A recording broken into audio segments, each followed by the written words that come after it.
네, 이 강의는 이제 2부로 구성이 되어 있고요. 첫 번째 부분은 위험사회에 관한 부분, 두 번째 부분은 자기만의 신에 관한 부분인데요. 위험사회라는 개념은 우리가 이제 좀 이해하기 쉽게 얘기를 하자면, 이를테면 이제 우리가 굴뚝에서 공장 굴뚝에서 시커먼 연기가 올라오잖아요. 그거에 대해서 이제 보면서 감탄을 하는 경우가 있어요. 굉장히 뿌듯하게, 우리가 이렇게 대량 생산하면서 발전했구나. 이렇게 굉장히 기술적으로, 선진적으로 생산 시스템을 갖춰가고 있구나. 그렇게 발전하고 성장하고 있구나라고 뿌듯해하는 경우가 있고, 아니면 그걸 보면서 굉장히 불안해할 수도 있어요. 뭐 이를테면 미세먼지라던가 뭐 호흡기 질환에 어떤 영향을 끼칠까, 아니면 오존층이 얼마큼 파괴될까, 뭐 기후변화가 연결되지 않을까, 이런 식으로 우려할 수도 있어요. 근데 이제 첫 번째 관점, 그러니까 발전과 성장을 생각하는 것이 이제 산업사회의 개념, 그 관점이라면, 두 번째로 이제 불안을 느끼는 것이 위험사회의 개념이죠. 그러니까 똑같은 사회 속에 살고 똑같은 현실이 있지만 그 현실을 어떤 식으로 보느냐, 어떻게 표현하느냐에 따라서 그러니까 두 가지 사회를 생각할 수 있는 거죠. 그래서 그런 관점에서 위험사회가 무엇인지에 대해서 설명하는 게 첫 번째 부분입니다.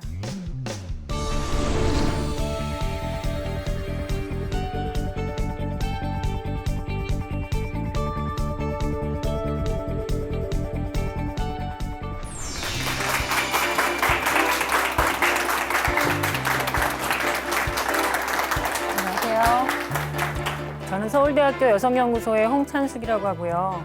오늘 그 현대 문명의 대전환이라는 그런 방송인데요. 여기서 그 독일이 낳은 세계적인 사회학자 울리히백 교수의 현대 사회에 대한 진단에 대해서 강의 드리고자 합니다.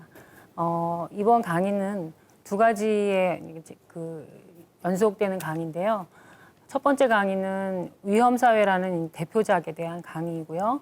두 번째는 현대사회 종교의 어떤 평화적인 공존을 모색하는 자기만의 신이라는 그런 저서에 대한 강의입니다. 그럼 먼저 위험사회라는 책은 여러분들 많이 아마 읽으셨을 거예요. 이게 1997년에 번역이 됐고, 여기서 다루는 내용을 짧게 보면 위험사회라는 게 무슨 말인가, 그다음에 그게 근대 사회, 산업 문명하고 어떤 관계에 있는 것인가, 그다음에 산업사회하고 위험사회라는 건 어떤 차이가 있나, 혁명 대신에 이제는 탈바꿈하고 있다고 하는데, 문명이 탈바꿈하고 있다고 하는데 그게 무슨 말인가, 그리고 이것이 근대성이라던가 뭐 근대성에 대한 우리의 태도를 어떤 식으로 설명해야 되는 것인가, 반대하는 건지, 탈근대성이라고 근대성에 대해서 반대하는 건지, 아니면 성찰적 근대성이라고 이런 개념으로 가야 되는 건지, 이제 그런 거에 대한 설명을 담고 있는 책입니다. 그다음에 위험사회라는 저서는 이제 첫 번째가 독일어로, 초록 색깔은 독일어 책이고요. 그다음에 이제 영어 책이고, 위험사회 한국 책인데, 독일어 책은 86년에 쓰여졌고, 이제 그다음에 90년대 영어 책, 한국 책 이렇게 번역이 되어 있습니다. 그래서 울리히백이라는 이제 이 사회학자는 이제 2015년 1월 1일 날 갑자기 이제 돌아가셔가지고 굉장히 많은 분들이 놀랐어요. 왜냐하면은 그렇게 갑자기 돌아가실 거라고 생각 안 하셨고 되게 굉장히 건강하셨거든요. 이제 그 심근경색으로 돌아가셨는데, 이분은 독일이 낳은 굉장히 현대사회에서 굉장히 손꼽히는 그런 세계적인 사회학자십니다. 대표적인 저서가 위험사회고, 이 책이 이제 35개의 언어로 번역이 된 베스트셀러였어요. 그리고 이제 여기 핵심어는 개인화, 위험사회, 성찰적 근대성. 아까 이제 말씀드렸던 굉장히 특이한 것이 주말부부였습니다. 그러니까 학자들 중에 대부분의 경우 부인이 내조를 해서 크게 된 학자들이 굉장히 많습니다. 근데 이제 이 부분은 완전히 서로 각자 따로따로 이제 그 주말에만 만나는, 그러니까 그 직장이 따로 이제 그 다른 도시의 대학에 근무를 하고 있었기 때문에 근데 그것이 단순히 그냥 생활상의 문제만이 아니라 이분의 어떤 이론적인 입장에 많이 투영이 돼 있습니다. 1986년엔 이제 이 책 아까 말씀드린 것처럼 위험사회라는 책이 5월에 출판이 됐는데, 그 전달에 4월에 우크라이나에서 체르노빌 원전 사고가 발생했어요. 그러니까 말하자면은 위험사회라는 책하고는 전혀 상관이 없는, 그러니까 위험사회라는 책을 기획하는 데 있어서 체르노빌 문제를 뭐 이렇게 생각을 하고 쓴 게 아니에요. 아닌데 바로 그 직전에, 이제 말하자면 출판되기 직전에 원전 사고가 발생해서 이 위험사회의 내용을 말하자면 현실적으로 증명해 주는 역할을 했고, 이 어떻게 보면 체르노빌의 영향으로 위험사회가 이제 베스트셀러가 되는데 굉장히 큰 영향을 미쳤습니다. 그래서 위험이라는 게 무엇인지 이거부터 이제 설명을 해야 되는데 위험이라는 말이 굉장히 어려운 말이에요. 왜냐하면 우리가 번역을 위험이라고 했듯이 한국말에는 사실 없는 개념입니다. 왜냐하면 이것이 서양에서도 굉장히 최근에 만들어진 말이거든요. 여기 쓰여져 있는 것처럼 처음에는 불어로 사용됐지만 이제 영어로 사용된 게 이제 17세기 중반으로 돼 있잖아요. 그러니까 17세기 중반에 처음 사용된 말이기 때문에 굉장히 근대적인 말이죠. 그러니까 그 전에 원래는 없던 얘기고 이걸 이제 한국말로 번역을 하려니까 정확하게 거기에 해당되는 말을 찾을 수가 없어서 그냥 보통 리스크라고 많이 얘기를 하고 이제 그걸 이 책에서는 위험이라고 번역을 했습니다.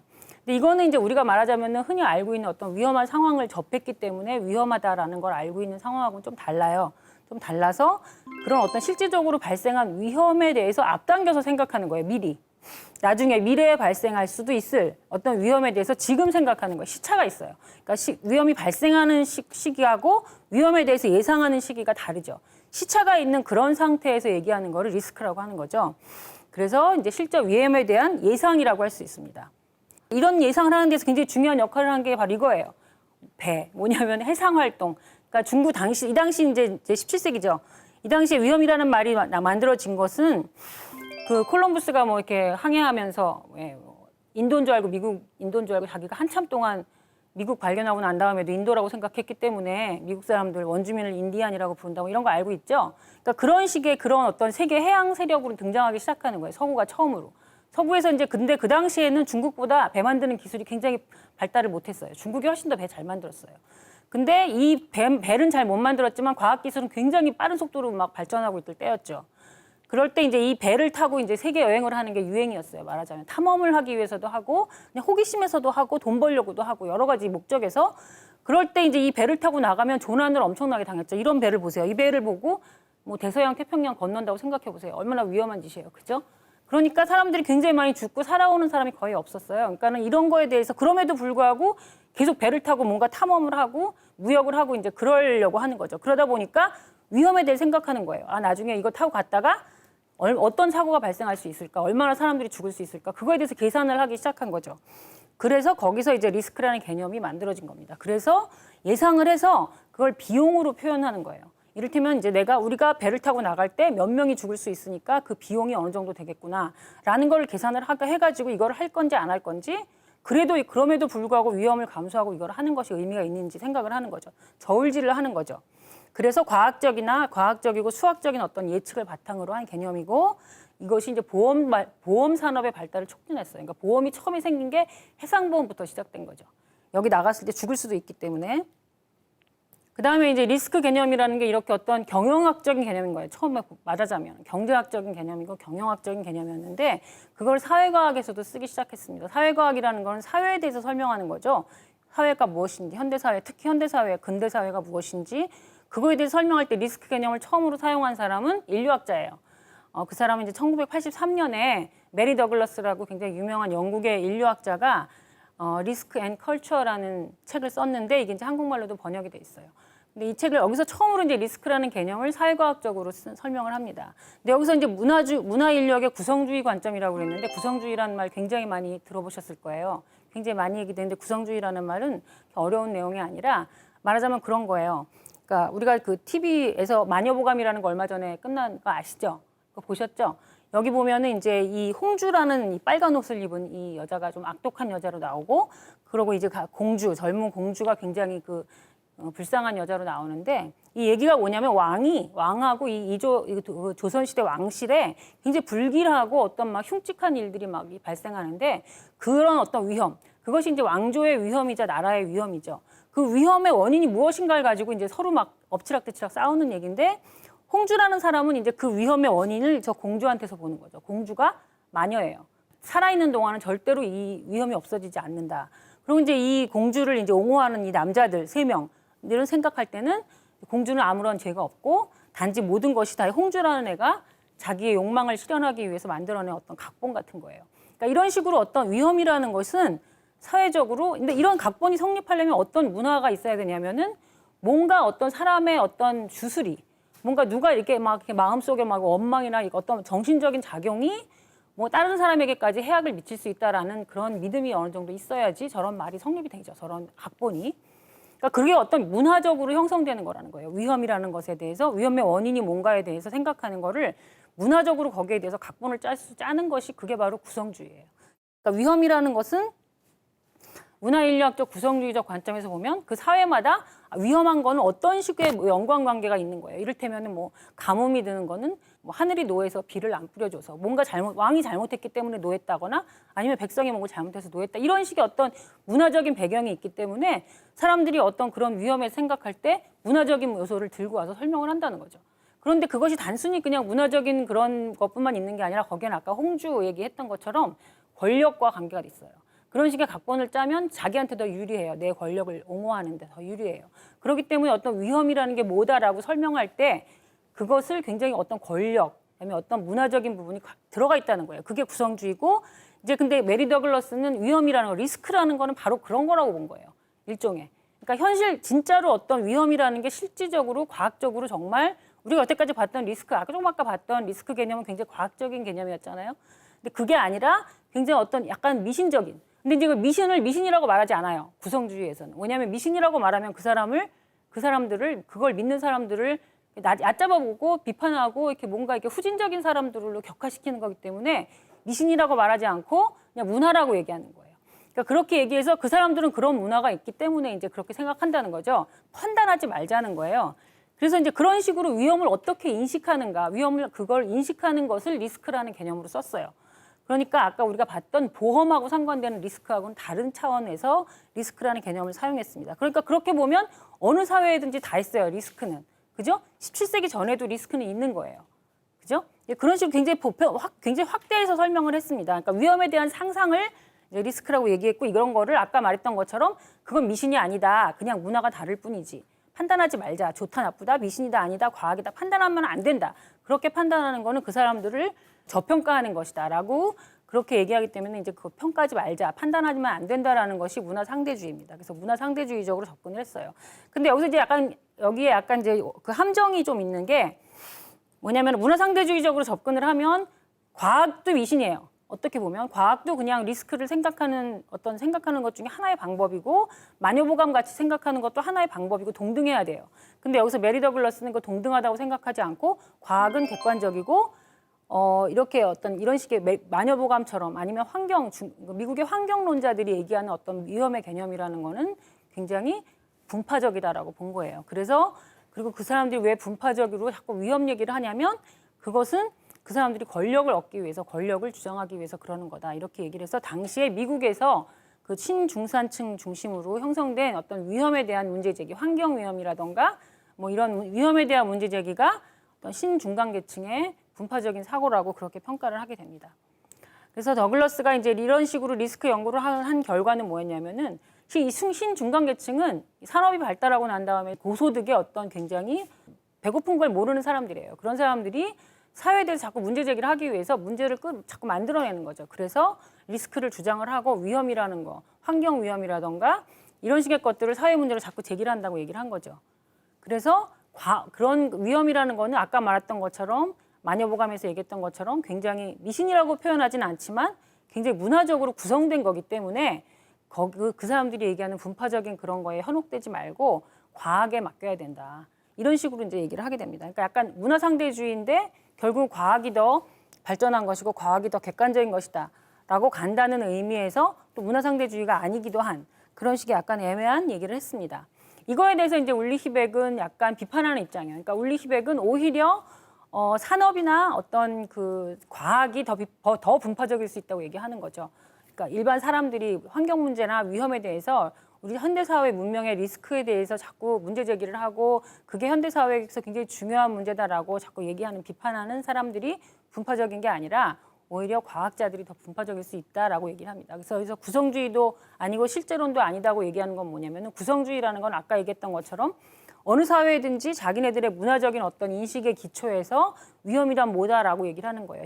미국의 신중간 계층은 자기네들은 풍족하게 살았기 때문에 위험이라는 거를 먹고 사는 문제에서는 위험이 없다고 생각하고 뭐 환경 문제라든가 뭐 핵 문제라든가 이런 걸 위험하다고 자꾸 얘기하면서 주장한다는 거죠. 아니면 이제 실제론적인 관점은 뭐냐면 위험이 발생을 진짜 했냐, 진짜 100% 발생하느냐 이걸 갖다 증명할 수 있을 때만 위험이 한 거다라고 얘기하는 게 실제론이죠.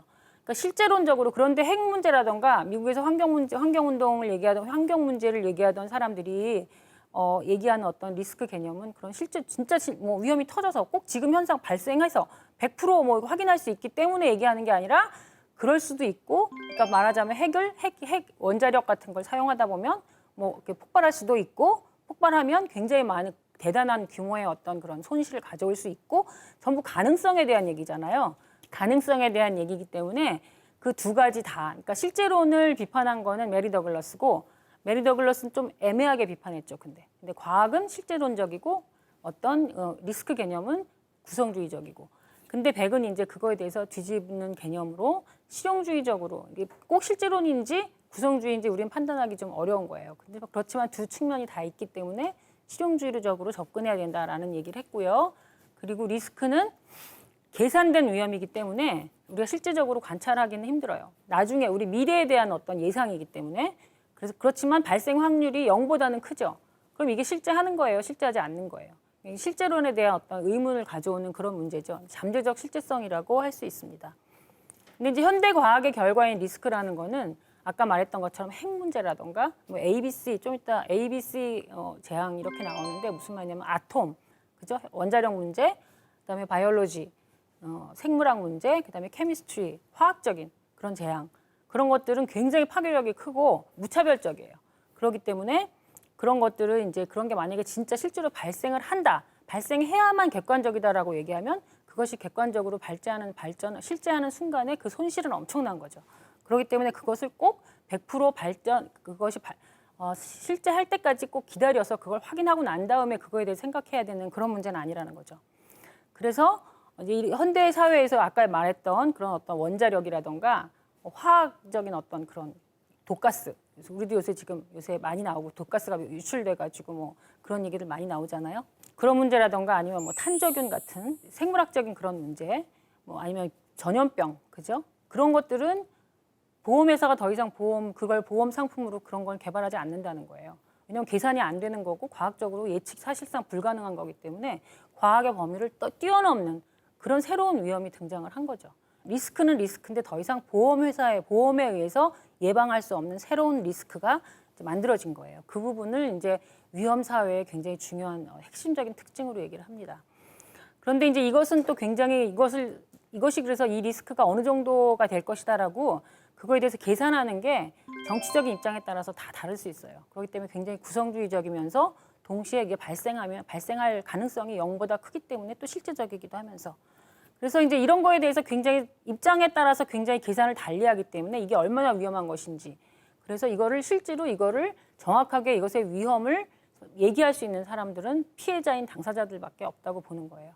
그런 의미에서 개인화를 얘기합니다. 그러니까 개인만이 그 위험에 대해서 진실된 입장을 얘기할 수 있는 거예요. 사회적인 산업체라던가 과학자들은 그거에 대해서 진실된 입장을 얘기하기가 굉장히 힘들어지는 거죠. 그래서 오히려 과학이라던가 산업이 더 분파적이다라는 거예요. 리스크에 대해서 더 분파적이고 일반 개인들, 그것에 어떤 불안을 느끼는 개인들이 오히려 훨씬 더 객관적일 수 있다라는 식으로 메리 더글라스에 대한 설명에 대해서 반박을 합니다. 그래서 이를테면 이제 2011년에 일어난 동일본 지진 쓰나미 때문에 일어난 그 후쿠시마에서 이제 원자력 발전소가 폭발한 모습이죠. 그 사진인데 이런 거 같은 경우, 아까 그 체르노빌 같은 경우도 그렇고 이런 경우 같은 경우 이런 거에 대해서 보험회사가 절대로 보험 안 들어준다는 거죠. 저게 어느 정도의 비용이 나갈 줄 알고 그걸 보험을 들어주겠어요. 그러니까 백의 리스크 개념은, 그러니까 산업사회 제도들은 과학의 어떤 이런 결과인 위험을 갖다가 생산해요. 사실은 산업사회에서 과학의 힘을 입어서 핵발전 같은 거 다 과학이 만들어낸 거예요. 그죠? 과학이 없었으면 우리가 뭐 핵 위험 같은 거 생각할 필요가 없죠. 있을 수가 없는 거니까. 그런데 만들어 놓긴 다 만들어 놨지만 그것의 어떤 위험성에 대해서, 리스크에 대해서는 경제적인 비용만 생각해요. 그것의 리스크를 생각할 때는 어떻게 계산하냐면, 만약에 우리가 이걸 개발했을 때 사람들이 이걸 반대를 할 때 해가지고 우리가 이거를 손해를 볼 게 어느 정도일까? 그럼 거기에는 굉장히 중요한 비용으로 들어가는 게 뭐냐면 사람들이 얼마만큼 반대를 하냐가 들어가는 거예요. 만약에 사람들이 반대를 안 하고 아무도 관심이 없으면 리스크는 적어져요. 이렇게 계산을 하는 거죠. 진짜 그게 언젠가 폭발했고, 아까 봤던 것처럼 동일본 지진처럼 그런 식으로 정말 폭발을 해가지고 그 규모가 얼마만큼 그 위험이 얼마만큼 몇 대에 걸쳐 갈 것인가를 비용으로 리스크로 계산하는 것이 아니라 기업의 입장에서는 사람들이 얼만큼 반대해서 우리가 그것을 얼마만큼 손실을 볼 것인가로만 계산한다는 거죠. 그렇기 때문에 기업의 입장에서는 그 리스크를 축소하는 경향이 있고 또 그다음에 그 기업하고 같이 산업 성장과 어떤 발전에만 관심 있는 정부의 입장에서도 마찬가지로 이 위험의 발생 가능성을 축소하는 경향이 있는 거죠. 그래서 아까 말했던 것처럼 개인들이 그 위험을 겪는 개인들과 어떤 그 위험을 축소하려는 사회와 제도, 사회 제도와 서로 대립하는 그런 관계가 형성이 될 수 있고 그래서 위험이 개인화되면서 제도는 굉장히 무책임해지는 거예요. 위험에 대해서. 위험을 자꾸 축소시키고 위험에 대해서 그냥 설명을 안 하면 되는 거죠. 설명 안 하고 사람들이 반대 안 하면 조용히 있으면 되는 거예요. 그렇기 때문에 제도화된 무책임성이라는 개념을 씁니다. 그래서 현대사회에서는, 근대사회에서는 위험을 생산하고 거기에 대해서 굉장히 무책임해진다는 거죠. 생산자들이. 그렇지만 아까 얘기했던 것처럼 ABC 위험의 경우에 그다음에 또 이제 요새 근래에 이제 세계적인 금융 위험 같이 세계화의 결과인 위험, 뭐 테러 위험도 그렇고요. 그런 경우에는 위험을 갖다가 비용으로 그것을 만들어내는 과학자들이나 산업체에서 그걸 비용으로 생각하기보다는 그냥 외부로 떠넘긴다는 거죠. 어떻게 떠넘기냐면 떠넘김의 대상이 미래 세대예요. 이를테면 원자력 발전소를 만들면 그 일본의 아까 그 원자력 발전소 파괴 같은 경우에도 그걸 만든 사람들이 실제로 위험을 겪진 않았죠. 그 후대에 쓰나미가 발생했을 때 그 주변에 살았던 사람들이 그 위험을 겪는 거예요. 그러니까 그 사람들한테 위험을 떠넘기는 거죠.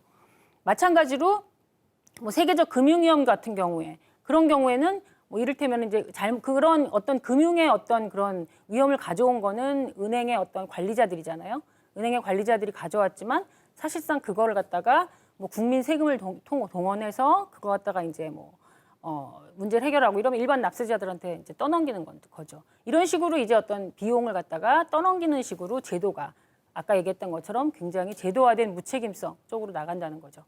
그래서 산업사회에서는 그렇기 때문에 제도가 오히려 분파적이다라고 설명을 하고 또한 현대과학도 아까 얘기했던 것처럼 일정한 한계를 벗어난 거예요. 아까처럼 우리가 어떤 과학이라는 것이 미래를 예측해서 대비할 수 있는 게 과학의 특징인데 더 이상 우리 과학이 만들어낸 위험에 대해서는 과학이 대비를 못하는 거예요. 그게 어떤 정도의 위험을 갖고 올 것인가에 대해서도 산출도 못해요. 계산도 못하는 거죠. 그러니까 과학의 능력을 스스로의 능력을 뛰어넘는 위험을 만드는 거죠. 이제 그렇기 때문에 어떤 우리가 과학적 확실성, 과학을 통해서 확실성을 확보하고 안전성을 확보한다는 어떤 그런 믿음이 이제 없어지는 거죠. 그런 믿음이 약화되고 도전을 받는 거죠. 현대 과학은 지식만 생산하는 것이 아니라 무지도 생산하는 거예요. 동시에 모르는 것도 생산하는 거예요.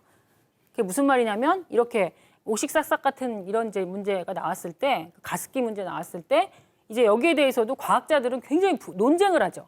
과학자들은 이게 뭐 몇 프로가 발생할 수 있고 어쩌고 저쩌고 막 이게 정말 위험한 사람들은 정말 뭐 아이가 뭐 호흡기에 문제가 생겨서 더 이상 숨을 못 쉬고 뭐 산소통을 들고 다니고 뭐 이런 식의 상황인데 그건 피해자의 입장이고 그걸 과학적으로 설명하는 사람들 같은 경우는 여전히 그냥 오리무중에 있는 거예요. 정말 이게 뭐 100% 정말 이것 때문인지 아니면 다른 문제 때문인지 우리 잘 모르겠다 이렇게 아니면 이제 더 나쁜 경우에는 뭐 산업체에서 기업체에서 이제 뭐 약간 연관관계 때문에 뭐 오히려 약간 결과를 갖다가 약간 좀 조작을 약간 한다던가 뭐 이런 식으로 과학이 오히려 굉장히 객관적이지 못한 입장을 이제 나오게 되고 오히려 객관적인 건 피해자들이 이제 스스로가 객관적이라는 거를 피해자들이 또 주장을 해야 되는 정치적인 문제가 되는 거죠. 과학이 정치적인 문제가 되는 현상이 또 되게 중요한 위험사회의 현상입니다. 또 이를테면 이제 무지를 생산한다고 했는데 말하자면 이런 이제 유전자 그 조작 식품 같은 경우에도 우리가 알고 있는 거, 과학자들이 알고 있는 거는 이 토마토는 무르지 않는다. 그거 하나뿐이에요. 하지만 이 토마토가 야기할 수 있는 그 결과들은 굉장히 다양할 수 있죠. 그런 다양한 영역들에서 오직 알고 있는 거는 이 토마토는 무르지 않는다. 하나뿐인 거죠. 그러니까 이 토마토를 생산함으로 인해서 과학이 생산하는 거는 이 토마토는 무르지 않는다는 지식과 함께 그 이외의 것은 아무것도 모른다는 무지를 똑같이 생산하는 거예요. 그러니까 과학이 지식뿐만 아니라 무지를 생산한다는 걸 이런 경우를 통해서 볼 수 있습니다.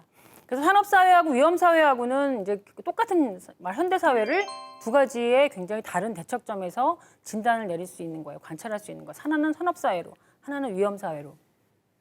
아까 말씀드렸던 것처럼 산업사회라는 거는 생산, 그다음에 물자, 더 잘 먹고 더 잘 살기 위해서 더 많이 나누어주고, 그러니까 더 나만 부자가 되는 게 아니라 우리 같이 부자가 되자.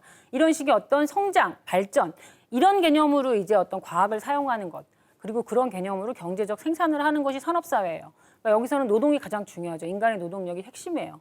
그렇기 때문에 나는 이만큼 벌었는데, 내가 노동으로 기여를 했는데 왜 나한테는 이만큼밖에 안 돌아오냐, 노사 갈등, 이런 게 굉장히 중요한 사회적인 문제로 등장을 하는 거죠. 그런데 산업사회에서는 그래서 불평등 문제라던가 사회적 갈등이라던가 정치적 대립이 대부분 이렇게 어떤 생산된 물자의 분배 문제하고 관련이 있습니다. 노동의 문제하고 관련이 있죠. 그런데 이제 그것뿐이 아니라 이거를 위험사회라는 거는 그 이면에서 위험이 생산되는 사회, 아까 말했던 것처럼 과학은 지식도 생산하지만 동시에 자기가 설명할 수 없는 위험들까지 생산을 하는 거죠. 그리고 이 위험이라는 거는 어떤 분배의 문제하고는 다르게 계급적인 문제가 아니고 그 상대방이 누군지 몰라요. 무차별적인 문제인 거예요. 누가 그 위험을 당할지 몰라요. 어느 날 갑자기 전철이 섰어요. 그러면 그 전철에 타고 있는 사람이 내가 그 속에서 이런 식의 어떤 사고를 당할 거라고 예상할 수 있나요? 예상 못하죠. 그러니까 굉장히 무차별적인 그런 식의 성격이에요. 위험사회의 그런 성격은 굉장히 무차별적인 성격이고, 그러면 근대사회라는 것은 여태까지 우리는 산업사회가 근대사회의 전부라고 생각했어요. 잘 먹고 잘 살고 과학기술을 이용해서 더 부자가 되는 것, 그것이 산업사회다라고 생각했는데 그거는 근대사회의 한 면에 불과하다는 거죠. 근대사회의 또 다른 면은 그것이 위험을 생산해서 더 위험하게 되고, 그다음에 그 위험을 해결할 능력이 없고, 그다음에 그 위험이라는 것이 무차별적인 사람들에게 영향을 미치는, 그다음에 또 굉장히 또 언제까지 영향을 미칠지도 모르는 거예요. 몇 대에 걸쳐서 그 위험을 겪어야 되는지를 모르는 거예요. 이를테면 핵발전소 같은 경우에 핵 연료가 뭐 반감기가 뭐 몇 억 년, 뭐 몇십 년 뭐 이렇게 되잖아요. 그러니까 그런 게 도대체 언제 끝날지 모르는 거죠. 그런 식으로 해서 근대성은 두 가지 면을 갖는다는 거죠. 산업사회라는 면과 그다음에 위험사회라는 면을 갖고 있고, 과학이라는 것이, 근대성의 핵심인 과학이라는 것이 부와 물자와 우리에게 필요한 유용한 것들만 생산하는 것이 아니라 굉장히 거대한 규모의 스스로 해결하지 못하는 위험도 생산하기 때문이다. 그래서 서구 사회에서 산업사회라는 개념이, 우리는 산업사회다, 근대사회는 산업사회다라고 스스로 설명할 때는 언제였냐면은 위험을 외부에다가 아까 말했던 것처럼 떠넘김으로 인해서 위험에 대해서 인식하지 않아도 잘 살 수 있었던 때였죠. 그런데 그게 아니라 이제 말하자면 지금 이제 뭐 기후변화 같은 걸로 수면이 올라오면은 아프리카에서 난민이 발생해서 유럽으로 오잖아요. 이런 식으로 이제 그 사람들이 자신들이 어떤 만들어낸 문명의 결과가 이제 부메랑이 돼서 자기 사회까지 오는 거예요. 그런 거를 보면서 이제 말하자면 위험에 대해서 생각하게 되고, 위험이 굉장히 중요한 정치적인 이슈로 부각이 되고, 이제 그러면서 이제 그런 사회가 산업사회에서 위험사회로 말하자면은 옮아지고 있는 거다, 탈바꿈하는 거다, 이렇게 설명을 하는 겁니다. 그래서 이제 외부의 위험이 이제 시민들의 어떤 저항의 어떤 그런 문제, 시민들이 굉장히 사회에 대해서 어떤 정치적 요구를 하는 그런 예민한 문제로 등장하면 그 사회는 이미 더 이상 산업사회가 아니라 위험사회로 변하고 있다, 이렇게 얘기하는 겁니다. 그래서 위험사회는 위험이 정치적인 의제로 등장하고, 그다음에 그것에 대해서 반응하지 않는, 전혀 그거를 중요한 문제로 생각하지 않는 사회 제도에 대해서 개인들이 저항하는 그런 사회를 위험사회라고 얘기합니다. 위험사회에서는 뭐 자본주의, 계급 문제, 소유 문제 이런 게 중요한 게 아니라 사람들이 위험을 직접 불안해하는 사람들끼리, 그 사람들끼리 굉장히 개인적으로 굉장히 어떤 조직되지 않은, 그다음에 어떤 이념적인 어떤 위험 공동체, 이념하고 상관없는 위험 공동체를 형성하게 된다는 거예요. 근데 그 위험 공동체에는 이런 식으로 권력자들도 마찬가지로 위험 공동체의 일원이 될 수 있다고 보는 거예요. 그러니까 말하자면 권력자들을 배제하고 뭐 피지배층들끼리만 위험 공동체 형성한다, 이런 건 아니고, 왜냐하면은 그런 위험, 기후변화, 이건 이제 기후변화, 파리에서 열렸던 기후변화 회의인데, 기후변화 같은 경우는 잘 사는 사람, 못 사는 사람 가리지 않죠. 결국은 누구에게든지 다 피해를 주기 때문에 위험 공동체의 성격은 굉장히 탈계급적이고 보편적인 성격을 갖게 된다, 이렇게 설명을 했습니다. 그렇기 때문에 그건 혁명이 아니고 탈바꿈인 거죠. 위험의 근거에서 사회변화가 일어날 때 그거는 이를테면 계급혁명이나 어떤 사회주의 이념에 의한 그런 혁명이 아니라, 그것이 아니라 자본주의에 대한 비판, 이런 것이라기보다는 근대성이 승리했기 때문에 그것에 대해서 반전돼서 나타나는 이제 그런 식으로 반사적으로 나타나는 걸로 보는 거예요. 그래서 이념이라던가 조직이라던가 지도자 같은 게 필요 없고, 그냥 위험에 대해서 불안해하는 사람들끼리 네트워킹을 형성해서 사회적인 어떤 정치적인 어떤 의견을 표출한다는 거죠. 그래서 그거는 번영의 결과라는 거예요. 번영의 결과가 오히려 반전되는 거죠. 그러니까 더 많은 번영으로 연결되는 것이 아니라 사회 위험으로 반전이 되면서 그것이 이제 어떤 정치적인 부메랑으로 이제 이렇게 작용을 하면서 그리고 그것이 제도의 변화를 제도가 거기에 대해서 어떤 반응도 하지 않기 때문에 사람들이 개별적으로 대응을 한다는 겁니다. 그래서 이제 그런 번영의 결과 위험이 이제 굉장히 어떤 중요한 이슈로 등장하면서 사람들의 가치관이 변동하게 되는 거죠. 과거엔 잘 먹고 잘 사는 것이 제일 중요했는데 이제는 잘 먹고 잘 사는 것보다 얼마나 더 안전하게 살 수 있는지, 그다음에 스스로 얼마나 책임질 수 있는지, 우리가 과학을 통해서 만든 결과에 대해서 과학이 얼마나 책임질 수 있는지 이런 것들이 더 중요한 문제로 등장을 하게 되고, 그다음에 싸우는 방식도 뭐 나가서 막 이렇게 뭐 집회를 하고 막 조직적 저항을 하는 것보다 일상생활에서 이를테면 옥시싹싹 같은 거 불매운동을 한다던가 뭐 이런 식으로 상품 소비의 형태를 변화시키는 거예요. 그런 식으로 해서 굉장히 개인적인 수준에서 사람들이 저항을 한다는 겁니다. 그래서 사회는 전반적으로 산업체나 기업체나 과학 같은 정부나 이런 제도 수준에서는 이 위험을 그렇게 심각하게 생각하지 않아요. 왜냐하면 위험을 자꾸 그렇게 심각하게 고려하면 성장에 문제가 된다고 생각을 하는 거죠. 성장할 수 없다고 생각하기 때문에 심각하게 고려하지 않아요. 그러니까 사람들이 스스로의 어떤 생활 양식을 변화시켜서 위험에 대해서 대응을 하고, 특히 이제 이런 위험이라는 것이 아까 얘기했던 것처럼 환경 위험의 형태로만 오는 게 아니라 일자리 위험으로도 오죠. 이를테면 아까 우리가 산업사회에서는 노동이 가장 중요한 핵심 요소라고 했는데 현대 사회에서는 인간 노동력이 별로 중요하지 않죠. 점점 필요 없어요. 저출산 얘기하면서 나중에 그 고령화 세대를 누가 먹여 살릴 것인가 이건 얘기 계속 하지만 다른 한편에서는 사람들의 일자리는 점점 더 적어지죠. 산업체가 사람들을 노동력을 더 이상 필요로 하지 않는 방향으로 발전을 하고 있어요. 과학이. 그래서 이를테면 뭐 인공지능 같은 경우도 그렇고 알파고 때 한참 그런 얘기 많이 나왔었죠. 그다음에 또 이제 뭐 로봇이라든가 아니면 어떤 이제 사무 자동화 같은 식으로 해서 사람들의 노동력이 별로 필요하지 않은 거예요. 그러니까 사람들의 일자리도 굉장히 위험해지죠. 사람들의 일자리가 위험해지면서 과거에 일자리를 얻고, 그러니까 교육을 받고 일자리를 얻고 결혼을 하고 아이를 낳고 쭉 이렇게 인생 계획을 세워서 살았던 것들이 더 이상 힘들어진 거예요. 더 이상 불가능해지는 거죠. 일자리를 못 잡으니까 결혼도 안 하고 결혼해도 또 아이들 뭐 나중에 자녀 이거 교육비 생각하면 애도 못 낳고 이런 식으로 이제 사람들의 일상 생활에 있어서 변화가 나오는 거죠. 그러니까 이런 것들도 마찬가지로 과학이 만들어낸 어떤 노동 조직의 변화, 산업 조직의 변화에 의해서 사람들이 일상 생활이 변해요. 사회가 전반적으로 그 문제에 대해서 같이 대처를 하는 것이 제도적으로 대처하는 것이 아니라 일상 생활로 변화를 한다는 거죠. 이런 식으로 이제 일상 생활이 변화하는 거를 탈바꿈이라고 표현을 하는 거예요. 혁명이 아니에요. 혁명은 뭔가 이렇게 이념이 있고 지도자가 있고 조직이 있어야 되는 거죠. 그게 아니라 각자 따로따로 자기네들끼리 그냥 알아서 생활 형태를 바꾸는 거죠.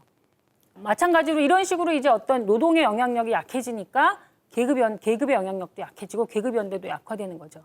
그렇지만 그렇다고 해서 이런 식의 개인화가 다 그럼 사람들이 뿔뿔이 흩어지는 원자화냐? 꼭 그건 아니라는 거예요. 아까 말했던 것처럼 새로운 위험 공동체가 형성이 된다. 그건 아까 얘기했던 것처럼 뭐 기후변화 회의 같은 형식으로 나타날 수 있지만 이를테면 서양에서 80년대, 90년대에 나타났던 신사회운동 같은 식으로 나타난다는 거죠.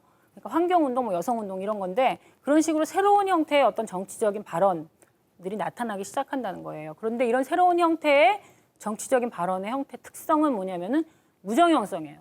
또 조직도 없고 이념도 없고 이런 얘기죠.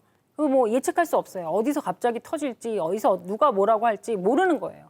그러니까 이런 식으로 우리가 이제 말하자면은 한국에서도 뭐 요새 촛불 시위 같은 경우가 이제 대표적으로 이제 이런 새로운 어떤 형태라고 얘기를 하고 아니면 뭐 이제 지난번에 그 강남역에서 이제 여성 살인 사건에 대해서 여성들이 막 모이고 이제 거기서 이제 막 정치적인 논쟁이 막 이루어지고 이런 것들 같은 경우가 대부분입니다. 갑자기 일어나고 누가 나오는지 모르고 이런 거예요. 그러니까 그 예상이 안 되는 거죠. 근데 이제 이런 문제가 그러면 근대성하고 아까 얘기했던 것처럼 이런 식으로 과학이라는 것이 위험을 생산하고 무지를 생산하고 우리가 과거에 과학에 의존해서 그 과거의 어떤 미신이라고 생각했던 위험들 아니면 어떤 전염병이라든가 이런 위생과 관련된 위험들 굉장히 많이 줄였죠.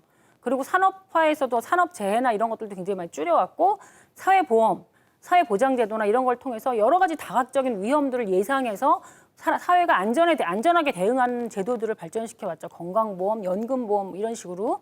그런데 그렇게 했는데도 불구하고 이렇게 자꾸 위험이 생기고 새로운 위험이 생겨 우리가 대처할 수 없는 위험들이 생겨난다면 그러면 도대체 더 이상 우리는 근대적인 사회에 사는 게 아니냐. 이게 도대체 근대성이 끝난 거냐 아니냐라는 문제가 이제 제기되는 거죠. 여기에서 이제 근대성과 관련해서 아까 이제 울리히백은 근대성은 양면성을 갖고 있다고 얘기를 했다고 했잖아요. 산업사회이면서 동시에 위험사회다.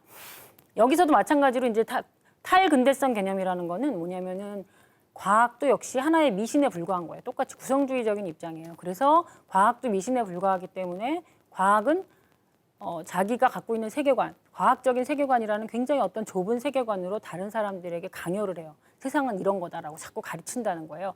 그러니까 과학에 반대하고 과학은 별로 중요한 게 아니에요. 그것도 그냥 다른 문화적인 요소 중에 문화적인 어떤 표현 중에 하나일 뿐이다라고 보는 거죠. 아까 얘기했던 것처럼 문화상대주의적인 입장에서 그러니까 과학에 대해서 반대를 하고 과학에 의존하지 말아야 되는 거예요.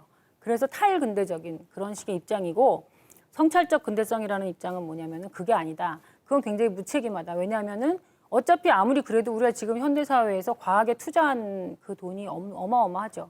모든 걸 과학에 걸고 있죠. 산업발전, 위험에 대비하는 건 마찬가지예요. 왜냐하면은 과학이 만들어 놓은 위험이기 때문에 이 위험에 대응하려면 과학적으로 대응할 수밖에 없어요. 지금 과학이 잘 모르지만 그거에 대해서 100% 설명 못한다고 해도 과학이 책임을 져야 되는 거잖아요. 그렇기 때문에 우리는 근대성이 무엇인가에 대해서 과학이 무엇인가에 대해서 성찰하고 반성해야 된다는 거죠. 그런 쪽으로 가야 된다는 거죠. 그래서 성찰적 근대성이라는 개념을 사용합니다. 그래서 울리백 같은 경우는 근대성의 핵심을 과학으로 봐요.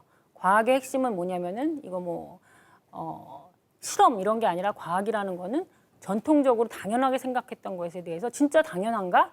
사실이 진짜 그런가? 의심하는 거. 그것이 가장 중요하고 과학이 그렇게 스스로 의심하는 초심으로 돌아가야 된다. 그런 의미에서 성찰적 근대성에 대해서 얘기를 합니다. 산업사회라는 거는 말하자면은 완전히 근대화된 사회가 아니라 반쪽만 근대화된 사회, 완전히 과학적인 사회는 아닌 거죠. 대표적인 경우가 산업사회는 신분제적인 어떤 요소들이 그대로 남아있는 부분이 있어요. 대표적인 게 이제 말하자면 남성과 여성의 역할 같은 부분이죠. 과거에는 이제 과학적으로 여성은 태어날 때부터 아이를 키우고 그것이 태어날 몸에 뇌라던가 여러 가지 몸에 그것이 가장 적당하다고 그렇게 자연적으로 주어졌다 이런 식으로 설명을 했었죠. 근데 현대 과학에서는 그렇지 않다고 이제 또 설명이 되고 이제 이런 식으로 말하자면 이제 어떤 과학이 굉장히 어떤 신분제하고 타협을 한 부분이 있다는 거예요. 근대성이라는 것이 어떤 과거의 전통적인 어떤 그런 사고방식하고 타협을 한 부분이 있기 때문에 근대성은 오히려 완전히 완성된 게 아니라 산업사회에서 근대성은 완성된 것이 아니라 반쪽만 완성된, 반쪽만 실현된 경우에 불과하기 때문에 우린 더더욱 과학적으로 가야 된다는 입장이 성찰적 근대성입니다. 과학이 비록 무지를 생산하기 때문에 과학을 포기하는 게 아니라 과학에 대해서 반성하고 과학에 책임을 물어야 된다는 거죠. 그리고 그 책임을 묻기 위해서는 민주주의가 더 심화돼야지만 과학이 제 역할을 할 수 있다고 보는 거예요. 그렇기 때문에 근대성과 산업사회는 같은 것이 아니라 그다음에 근대성은 포기할 것도 우리가 탈피할 것도 아니고 오히려 근대성에 대해서 더 깊이 성찰하고 근대성에 대해서 스스로 다시 과학에 대해서 과학적으로 분석하고 근대성에 대해서 근대적으로 사고하는 그런 식의 태도를 가져야 된다. 그게 바로 성찰적 근대성의 내용입니다. 그래서 지금 얘기한 것처럼 이제 산업 과학의 어떤 본질은 의심하기이기 때문에 그 의심하기를 더 급진적으로 의심을 해야 된다는 거예요. 지금 과연 과학을 제대로 하고 있는지, 지금 산업체가 정말 제대로 된 어떤 그런 과학을 적용하고 있는지 그런 식에 대해서 아니면 그것이 어떤 권력의 문제로 오히려 빠져들고 있는지에 대해서 의심을 해야 된다는 거죠. 성찰적 근대성이 필요하고 이 성찰적 근대성이라는 것은 반쪽 근대성을 정말 제대로 된 근대성으로 바꾸려는 그런 방향으로 나가야 된다는 것이고 그걸 바꾸기 위해서 가장 중요한 것은 아까 얘기했던 것처럼 위험을 가장 제대로 객관적으로 판단할 수 있는 건 피해자고 개인들이기 때문에 개인의 입장에서 출발해야 된다는 거예요. 그러니까 개인들의 어떤 표현을 훨씬 더 많이 고려할 수 있는 그런 어떤 민주주의의 확장이 더 필요하다. 그런 식으로 설명을 했습니다. 이거는 이제 그 양자 컴퓨터의 모양인데요. 말하자면 이제 양자 컴퓨터 같은 경우에 이제 굉장히 앞으로 그 양자 컴퓨터를 사용하면 정보 처리 능력이 몇 배로 그냥 굉장히 획기적으로 증가를 할 거라고 얘기를 하는데 그런데 사람들이 뭐가 문제냐면은 사람들이 양자 과학에 대해서는 잘 몰라요. 설명을 못 해요. 과학자들이 거기에 대해서 일치된 견해로 설명을 못 해요. 이게 바로 이제 현대 과학의 특성이라는 거죠. 그러니까 우리는 현대 과학을 최대한 이용하고 활용하지만 그것이 그 원리가 뭔지에 대해서는 과학자들도 설명을 못 한다는 거예요. 그러니까 무지와 지식을 동시에 생산한다는 것이 어마어마한 위험으로 연결될 수 있다는 거죠. 모르는 부분이 많기 때문에 그래서 그 부분에 대해서 대비를 하고 예방을 해야 되는데 그거는 민주주의적인 방식으로밖에는 불가능하다. 왜냐하면 과학은 설명할 수 없기 때문에 우리가 과학에만 의존할 수 없고 그것은 민주주의에 의존해서 사람들이 얼만큼 불안을 느끼는지 그 불안을 느끼는지 왜 불안을 느끼는지 그런 문제를 토론함으로써 거기에 대해서 안전성을 오히려 그런 방식으로 확보할 수 있다라고 주장을 하는 것입니다. 그것이 위험 사회의 이제 기본적인 핵심적인 주장입니다. 네, 그래서 좀 정리를 하기 위해서 다시 앞으로 좀 돌아와서 보면은 이 위험 사회에서 이제 가장 핵심적인 게 개인화, 위험 사회의 성찰적 근대성이라고 얘기를 했잖아요. 그래서 지금 이제 그런 내용을 설명을 했는데 개인화라는 거는 말하자면 아까 말씀드린 것처럼 제도가 위험을 생산하는 주체예요. 위험을 생산하는 주체가 과학이고 산업체고 기업이고 경제고 정치도 동조를 하고 제도가 이제 위험을 생산하는 주체이기 때문에 어떤 제도적인 수준에서 어떤 사회 그 문제 스스로 만들어내는 위험에 대해서 해결책을 제시를 못하는 거죠. 그래서 그것을 제도화된 무책임성이라고 얘기를 했습니다. 그래서 제도가 무책임하게 행동을 하기 때문에 오히려 그 사회에 대해서 어떤 그 문제에 대해서 그 문제의 어떤 실제성, 객관성과 그 문제의 심각성에 대해서 느끼고 그거를 표현하는 건 개인들이라는 거예요. 그 개인들이고 그거에 대한 어떤 해결책도 개인들이 스스로 알아서 자기 수준에서 한다는 거죠. 이를테면 아까 얘기했던 것처럼 옥시싹싹 같은 거 불매운동을 한다던가 아니면 뭐 법원에다가 고소를 한다던가 국회를 통해서 움직여야 되잖아요. 모든 건 다 국회에서 국민의 의사를 대신해서 국회가 국민의 의사를 먼저 파악해서 국회에서 법을 만들어서 대응하는 게 이게 근대 민주주의의 가장 기본적인 거죠. 근데 그게 아니라 국민들이 국회를 통해서 자신들의 의사를 전달하는 것이 아니라 직접 법원에다가 직접 이제 거기다가 법에다가 호소를 하는 거죠. 그런 식으로 굉장히 개인화된 형태로 정치가 나타나는 거예요. 아니면 자기 생활 습관을 바꾸는 거예요. 뭐 노케미족이 되는 거죠. 어떤 화학약품 같은 걸 사용하지 않고 자기 생활 습관을 바꾸고 뭐 그다음에 아니면 올게닉 또 유기농을 사용한다던가 유기농을 먹는다던가 이런 식으로 어떤 소비 패턴을 바꾸는 거예요. 아니면 아까 얘기했던 것처럼 일자리가 위험해지고 이런 경우 산업 위험 같은 경우에는 뭐 결혼을 안 하고 계속 결혼을 미룬다던가 아이를 안 갖고 계속 출산을 미룬다거나 이런 식으로 위험에 개인적인 수준에서 대응을 하는 거죠. 그게 개인화. 그것이 이제 개인화의 의미고요. 그러니까 정치적인 것도 굉장히 민주주의적인 표현도 굉장히 개인화되고 사람들의 어떤 문화 변동도 굉장히 개인화되고 사회의 어떤 제도 변화도 굉장히 개인화된 형태로 나타난다는 거예요. 그러니까 과거에는 결혼 정년기가 이를테면은 뭐 20대 초반이었다. 그런데 지금은 결혼 정년기가 20대 후반으로, 30대 초반으로 연기된다. 이런 식으로 나타난다는 거죠. 제도가 변화하는 것이 법적인 어떤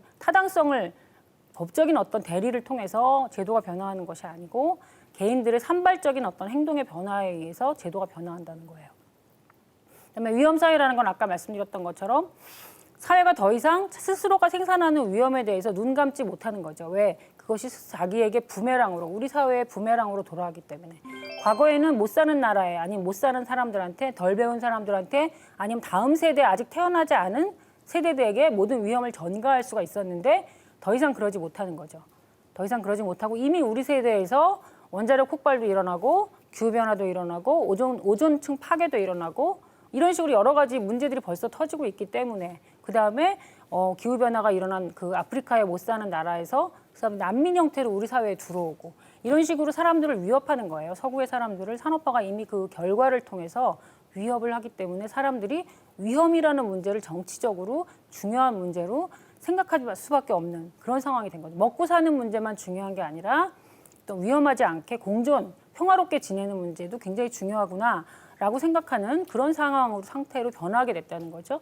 그것이 이제 위험사회, 그다음에 아까 말씀드렸던 것처럼 성찰적 근대성이라는 것은 그래서 산업사회, 성장, 잘 먹고 잘 사는 것만이 근대성의 핵심이 아니고 근대성의 핵심은 의심하는 거죠. 정말 이것이 과학적인가? 정말 이것이 제대로 우리가 정말 맞는 건가? 과학에 대해서조차 과학이 정말 과학적인가?